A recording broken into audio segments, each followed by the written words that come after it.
¿Qué tal? Buenas tardes, amigos y amigas de la Pluma de Víctor. En primer lugar, darle las gracias al programa de LGTB de Wisteria Lane de Radio Nacional de España por haberle dado difusión a nuestras recomendaciones literarias.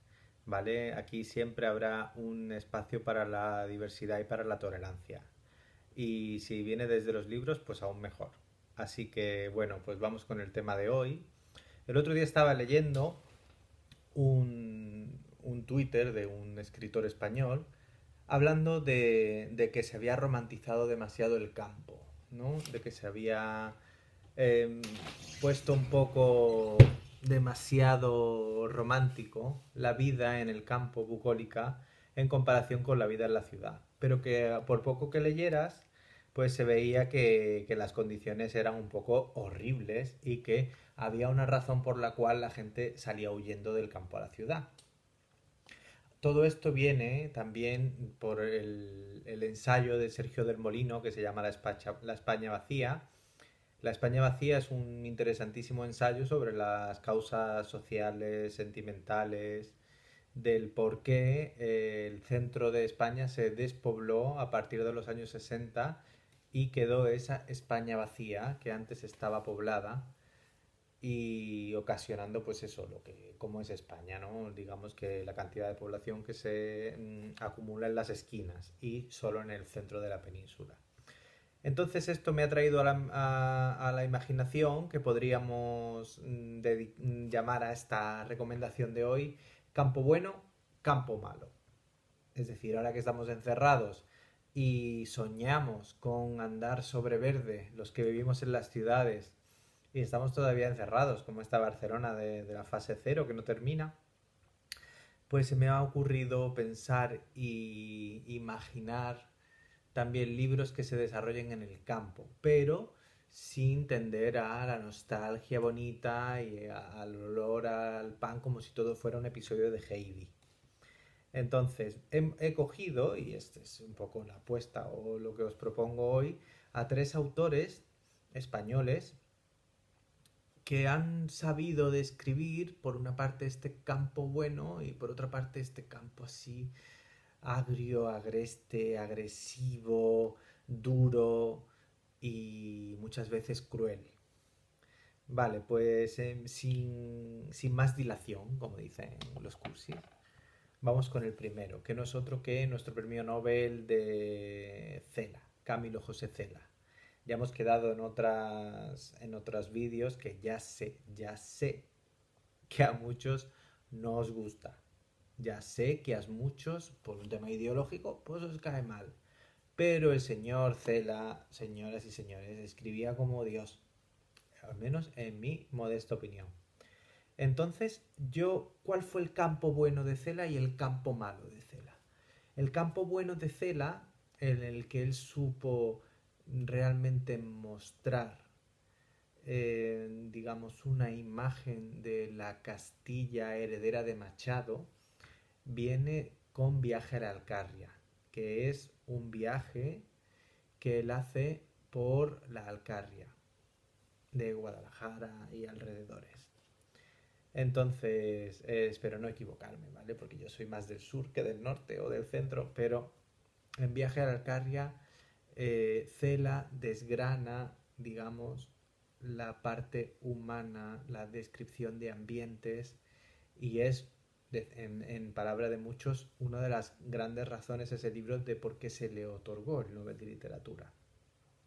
Por otra parte, aparte de Viaje a la Alcarria, tendríamos una de sus obras maestras que sería La familia de Pascual Duarte. En La familia de Pascual Duarte, que muchos de vosotros, me consta, como yo, tuvo que leerla en el instituto, trata la historia de un condenado a muerte a través de los papeles de su proceso, donde él cuenta su vida desde un punto de vista de la bruticie, del realismo sucio, del tremendismo que se llamó literario, que, que él puso de moda, que Cela cogió en plena posguerra y dijo, ante una España negra os voy a poner una literatura más negra, ¿no?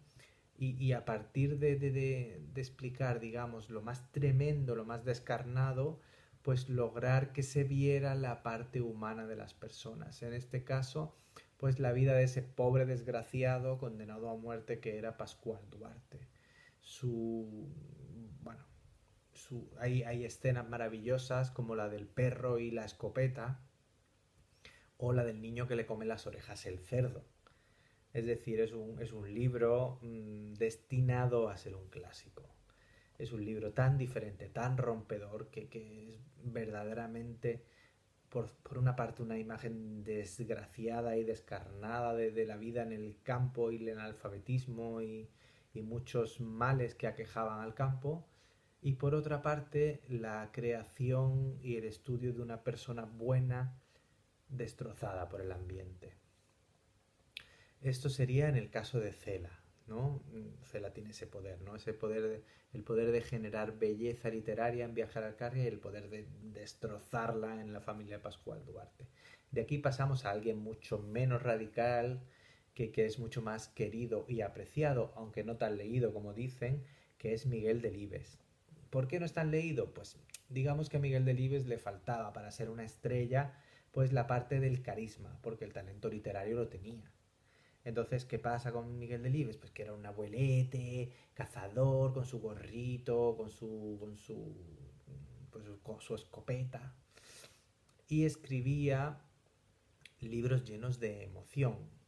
Ya hemos hablado de 5 horas con Mario, o el libro de su viudedad, que es Señora de rojo sobre fondo gris, que es cuando enviudó, donde se ve el Delibes humano. Pero aquí en la parte del campo, yo creo que ningún autor español ha escrito más del campo ni de Castilla desde Machado que Miguel Delibes.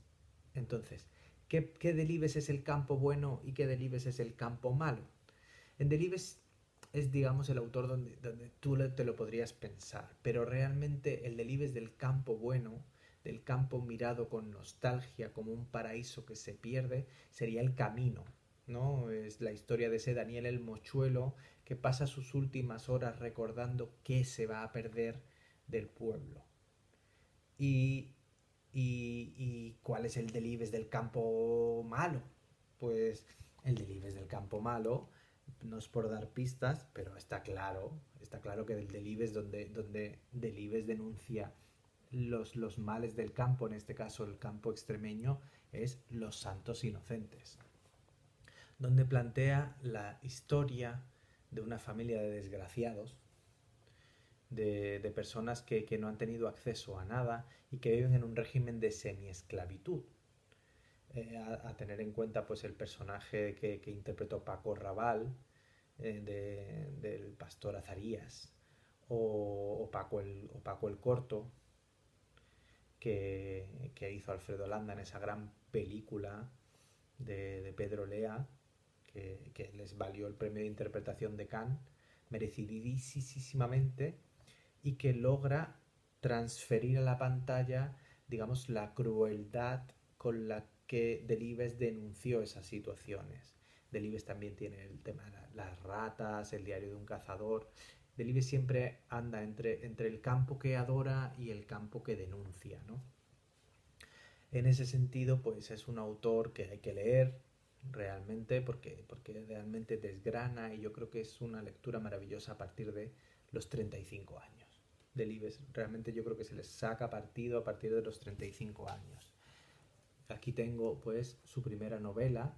Él tiene una cosa, Delibes se ocupa mucho del campo en medio, con el 5 horas con Mario en medio, habla de la ciudad al principio y al final de su vida, cuando escribe o La sombra del ciprés es alargada, que es su primera novela que ganó el Nadal, o El hereje, que trata sobre esa Valladolid con ínfulas cristianas y protestantes. Por último, pues vamos con el genio, ahora no tan de moda, pero sin duda es un novelista de raza y capaz de escribir novelas que son entretenidísimas, que es Vicente Blasco Ibáñez. Blasco Ibáñez, que ha pasado un poco de moda ese naturalismo, ha pasado un poco de moda, aunque yo creo que siempre volverá porque no deja de ser lo que hace Almudena Grandes, una especie de naturalismo urbano.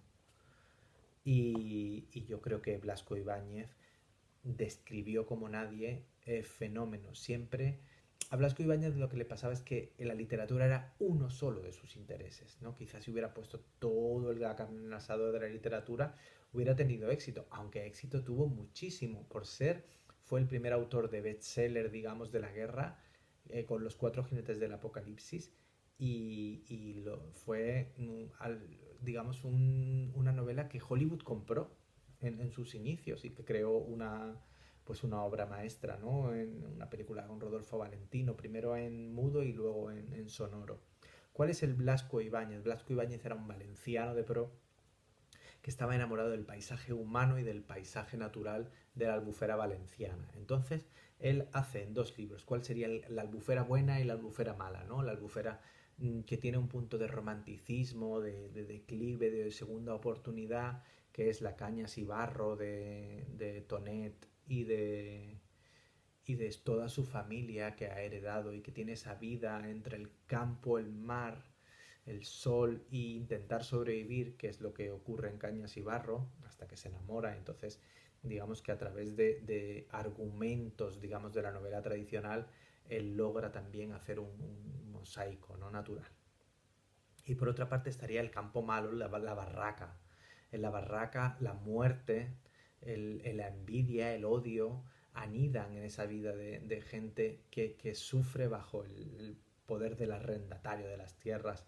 No tienen dinero, no logran las cosechas, negocian y se prestan, pero el que llega intentando salvarse es odiado por los demás, incluso ocasionando en una de las escenas, personalmente, esto es una confesión, que me hizo llorar, uno de los pocos libros que me ha hecho llorar cuando era adolescente, que era La barraca, cuando se muere el niño. O sea, logra hasta tal punto traspasar con las páginas la muerte de ese niño y ofrecernos, digamos, una visión descarnada del campo de la albufera. Por otra parte, pues aparte de estos tres gigantes, digamos que hay gente que ha seguido en un campo bueno y gente que quiere seguir escribiendo sobre un campo agreste y agresivo. En este último caso estaría La intemperie de Jesús Carrasco, un libro bastante famoso últimamente que trata de la historia de un niño que escapa y que se ve, pues eso, a la intemperie, sufriendo una serie de aventuras, ¿no? Esto se ha hecho también en novela y en cómic. Y por último, os presento un señor no tan conocido, aunque hay una película suya que seguro conoceréis, que es Leyendas de Pasión, que es Jim Harrison. No muy editado, está editado en RBA, que trata sobre, digamos, la parte de raíz del oeste americano. Bueno, como me estoy alargando muchísimo porque es un tema interesantísimo, campo bueno, campo malo, campo nostálgico, campo agreste y agresivo, pues lo dejo a vuestro leal saber y entender. Por mi parte, leed mucho, evadiros, que para eso sirve también la lectura, y sigamos leyendo y disfrutando la vida. Un besito, felices lecturas.